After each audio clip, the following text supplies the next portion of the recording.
नमस्कार साथियों, मैं डॉक्टर एमपी सिंह आप सभी का स्वागत करता हूं। साथियों, आज बुद्ध पूर्णिमा है। बुद्ध पूर्णिमा की आप सभी देशवासियों को हार्दिक शुभकामनाएं। साथियों, आज मैं बता रहा हूं सिद्धार्थ से लेकर के वह गौतम बुद्ध, महात्मा बुद्ध कैसे बने। सिद्धार्थ का जन्म नेपाल के कपिलवस्तु के लुम्बिनी नामक गांव में हुआ था। उनके पिताजी का नाम शुद्धोदन था तथा माता का नाम माया देवी था। दोनों के सहयोग से सिद्धार्थ का जन्म होता है और जन्म होने पर अनेकों ज्योतिषियों को बुलाया जाता है। ज्योतिषी बताते हैं कि यह बालक बड़ा होकर के महान सम्राट बनेगा। यह विरक्ति को धारण करके जन कल्याण हेतु कार्य करेगा। इस बात को सुन करके महाराज बहुत चिंतित हो जाते हैं और चिंता को दूर करने के लिए वो बहुत बड़ा सम्राट बना देते हैं और ऐसी व्यवस्था कर देते हैं कि इनको किसी प्रकार का दुख रोग इनके पास तक ना फटक सके और यह अपनी आंखों से ना देख सके। विधाता की रचना की जन्म देते ही इनकी माता का स्वर्गवास हो जाता है। इनका पालन पोषण इनकी विमाता गोमती गौतम करती हैं। पढ़ाई लिखाई होती है, कुछ बड़े हो जाते हैं, विवाह शादी हो जाती है। यशोधरा के साथ इनकी शादी करा दी जाती है। दोनों के सहयोग से एक बच्चे का जन्म होता है जिसका नाम राहुल रख दिया जाता है। साथियों, बड़े होते होते दिमाग के अंदर एक दिन इच्छा जाहिर होती है और पिता से कहते हैं, पिताजी मुझे अपना राज्य देखना है। पिता अनुमति दे देते हैं तथा अपने राज दरबारियों को सचेत कर देते हैं, उनके साथ भेज देते हैं कि किसी प्रकार की अप्रिय घटना मेरे बेटे राजकुमार सिद्धार्थ को ना पता चल जाए। लेकिन विधाता की रचना, पहले जिस दिन निकलते हैं उसी दिन रास्ते में एक असहाय दिव्यांग नजर आता है जो रास्ता चल फिर नहीं सकता। अगले दिन जब देखते हैं तो आगे चलते हैं तो एक रोगी नजर आता है।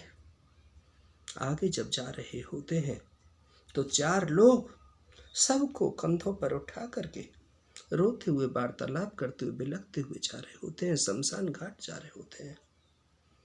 उनसे अनेकों प्रश्न करते हैं लेकिन प्रश्नों का जवाब नहीं मिल पाता है। आगे जब वो चलते हैं तो एक सन्यासी बाग में घूम रहा होता है जिसके चेहरे पे बहुत बड़ा ओज और तेज होता है। यह सब कुछ देखकर के अचंभित हो जाते हैं। उस प्रभु परमात्मा की लीला को समझ जाते हैं और जो सांसारिक सुख होते हैं उनसे विमुक्त हो जाते हैं। रात को ही अपना घर 27 वर्ष की उम्र में राजपाट को छोड़ देते हैं। सत्य की खोज में चल पड़ते हैं, वैराग्य धारण कर लेते हैं।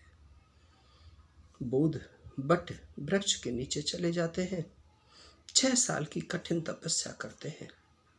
जर्जर अवस्था हो जाती है, खड़े नहीं हो पाते, उठ नहीं पाते, बैठ नहीं पाते, बोल नहीं पाते।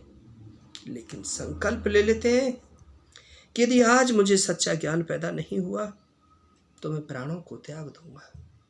लेकिन सच्चा ज्ञान पैदा हो जाता है और जैसे ज्ञान पैदा हो जाता है उस समय बहुत ज़्यादा हिंसा चल रही होती है।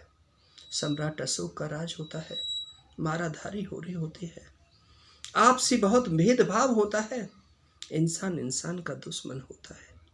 उन सारी समस्याओं को अपने ज्ञान के तर्क से दूर करते हैं और संदेश देते हैं कि घृणा को प्रेम से, करुणा से जीता जा सकता है। आपसी कोई भेदभाव नहीं होता है। जन्म से कोई ऊंचा और नीचा नहीं होता है। शास्त्रों की बात को जब तक मत मानो या मैंने कही है इसलिए मत मानो या ये मत मानो कि परंपराओं से चली आ रही है, उस पर तर्क करो। यदि तर्क में वो सत्य है, जनहित और राष्ट्रहित में है तो उसे मान लो, अन्यथा छोड़ दो। इस प्रकार के जब उपदेश देते हैं तो सारी जो विषमताएं समाज में फैली होती हैं, कुरीतियाँ फैली होती हैं, उनका विनाश हो जाता है। और सभी लोग बौद्ध धर्म को, महात्मा बुद्ध बौद्ध धर्म के संस्थापक होते हैं और लाखों लोग उस समय बौद्ध धर्म को मानना शुरू कर देते हैं। साथियों, इस प्रकार से एक राजकुमार सिद्धार्थ की जन्म से लेकर के महात्मा बुद्ध तक, भगवान बुद्ध तक वो कैसे पहुँचे, यह कहानी मैंने आपको सारगर में सुनाई है। यदि आपको अच्छी लग रही हो और आप मेरी बातों से सहमत हों तो इस वीडियो को लाइक और शेयर करना, ताकि अन्य लोगों तक भी ये ज्ञान पहुंच जाए। आपने मुझे समय दिया, सुना, आपका बहुत बहुत शुक्रिया, बहुत बहुत आभार।